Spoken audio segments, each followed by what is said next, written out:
race, man. Let's take a look. So Hocevar drives down the corner. Oh, man. And he had a chance to give him a break there. Okay. So Hocevar drives down the corner, and there was a moment where Hocevar definitely had an opportunity. Carson Hocevar almost won his first big race, but one move changed everything. Now other drivers are mad, and some say he might get punched. What did he do that made everyone so angry? Carson Hocevar came painfully close to etching his name in the NASCAR Cup Series history books at the 2025 Cracker Barrel 400 in Nashville. After starting from the 26th, he surged to a second-place finish, his best performance yet. But while the headlines should have praised his grit and strategy, they were instead dominated by controversy. Hocevar's run in Nashville was one of calculated aggression. As the laps ticked down, he climbed through the field with surgical precision, aided by sharp pit strategy and raw speed. When he executed a bold undercut in the final green flag pit stops, he leapfrogged to second, closing in on leader Ryan Blaney. The win was within reach, but it slipped away just 2.8 seconds short due to lapped traffic.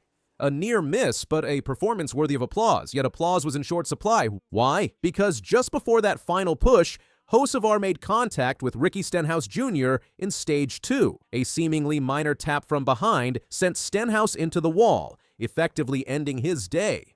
It was the kind of moment that separates the seasoned from the reckless. And for Hocevar, it sparked a firestorm. Stenhouse said, "I'd say it's not out of the norm from him, but I definitely wasn't expecting that at that point of the race. It's just a bummer for us." What's even more curious is that Hocevar didn't seem to fully grasp the weight of his action. He shrugged it off post-race, claiming he wasn't sure he even touched Stenhouse. To seasoned fans and drivers, that denial said more than any replay could. It wasn't just a racing incident, it felt like a pattern.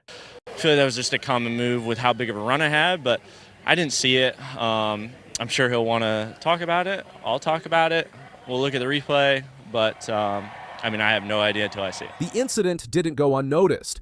Josh Berry, hot on the radio, fumed. Might finally see the number 77 get punched after that, referencing Hocevar's car. The garage hadn't forgotten Stenhouse's infamous punch to Kyle Busch in 2024. And now, it looked like Hocevar might be next in line. Go back and watch it.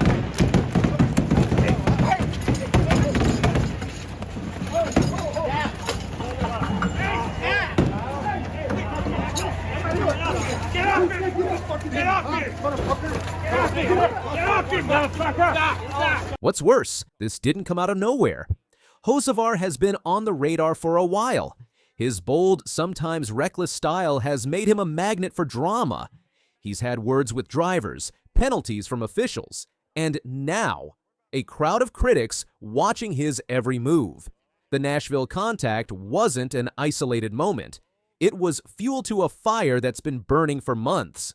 As the dust settled, Hocevar defended himself. He said he didn't think he touched him and suggested Stenhouse might have overreacted, but not everyone bought that explanation. Veteran voices weighed in. Dale Earnhardt Jr. on Prime Video's post-race show pulled no punches.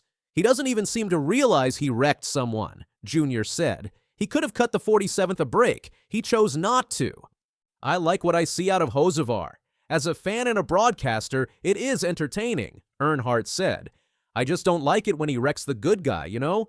I know Stenhouse has had his issues too, but you kind of got to pick and choose who your enemies are, and you can't just kind of blanket the garage, right?" Carl Edwards echoed the warning. "There's a price," and he said, "and it hurts. I've been there. It's not fun to be on the receiving end of what's coming." Stenhouse, meanwhile, didn't lash out. He remained calm but firm, saying he was frustrated and planned to speak with Hocevar. He hinted at retaliation, but left room for conversation. That might have surprised some, especially given his past. But it showed a level of maturity that Hocevar would be wise to match. This wasn't the first time Hocevar has drawn ire. In 2024, also at Nashville, he was fined $50,000 and docked 25 points for intentionally spinning Harrison Burton under caution. That moment, too, stained an otherwise promising run. And now, a year later, it felt like history was repeating. Down the back straightaway.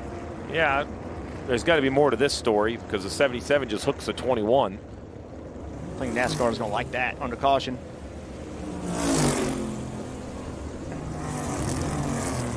Yeah, There's got to be more to that story. That's you run what next makes to this so much bigger than just one race. It's the narrative being built around Hocevar. Every action on the track writes another line in his story, and right now, the story's reading more like a warning than a celebration. Despite the backlash, there's no denying Hocevar's talent. 2 second-place finishes in one season, Atlanta and now Nashville, prove he's got the speed and skill to compete at the top. But raw speed alone won't earn respect. In NASCAR, reputation travels faster than horsepower. Drivers like Blaney, Berry, and even veterans like Earnhardt Jr. know what happens when aggression turns into a pattern. They've seen careers derailed by unchecked ego. Hocevar is walking a razor's edge. On one side, stardom. On the other, infamy. So what comes next for the number 1? 77 driver? That depends on how he handles the fallout. Stenhouse says he's open to a conversation. Hocevar has said he welcomes it too. If they meet and sort things out, maybe this becomes just another growing pain. If not, the next contact could come not with words, but with a bumper. There's another layer to this. The fans. NASCAR fans don't forget. They watch everything. The cheers and boos don't just come from wins or losses, they come from respect, or the lack of it. And right now, Hocevar's name is getting more boos than applause. Every race from now on is a test not just of skill, but of reputation repair. It's a shame that Hocevar's drive isn't the story. His rise from 26th to 2nd was a display of raw talent and determination. His pit strategy, particularly the undercut during the final green flag stop, was a masterstroke. Few young drivers show that kind of race IQ under pressure. But the thing about NASCAR is that every move tells a story, and Hocevar's contact with Stenhouse told the wrong one. It reinforced a narrative that's been building for months, that he's reckless, careless with others' races, and too quick to excuse his own actions.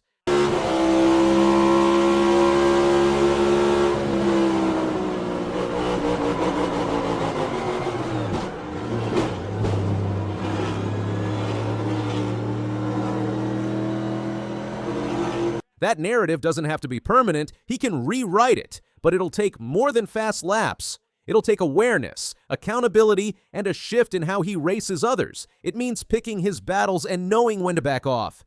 Because in this sport, grudges are long and revenge often comes with 4 tires and a fender. Stenhouse may have kept his fist to himself this time, but Berry's words weren't empty. The garage has a code. Break it too many times, and even the best pit strategy can't save you. Stenhouse ended his NASCAR on Prime interview with what sounded like a warning for Hocevar, adding, "Bummed our day ended like that, definitely will have something to do about it at one point." The real story of the Cracker Barrel 400 isn't that Hocevar finished 2nd, it's that he missed his first win because his past, and maybe his reputation, caught up to him. The boos in the stands, the angry radio chatter, the veteran warnings, they all point to a driver standing at a crossroads. Carson Hocevar is fast. He's fearless, he's competitive, but if he wants to go from runner-up to champion, he needs more than just horsepower. He needs trust, and that's earned not in the spotlight, but in the respect of your rivals. As the NASCAR season presses on, all eyes will be on Hocevar, not just to see if he can finally grab that elusive win, but to see what kind of driver he chooses to be. Will he lean into the role of villain, or rise to be something greater? The next race won't just test his speed, it'll test his character. Because now, everyone's watching. If you're just as curious to see what Hocevar does next, hit that like button and subscribe for more NASCAR drama, deep dives, and race day breakdowns. Drop your thoughts in the comments. Was this just hard racing? Or did Hocevar go too far? We want to hear from you.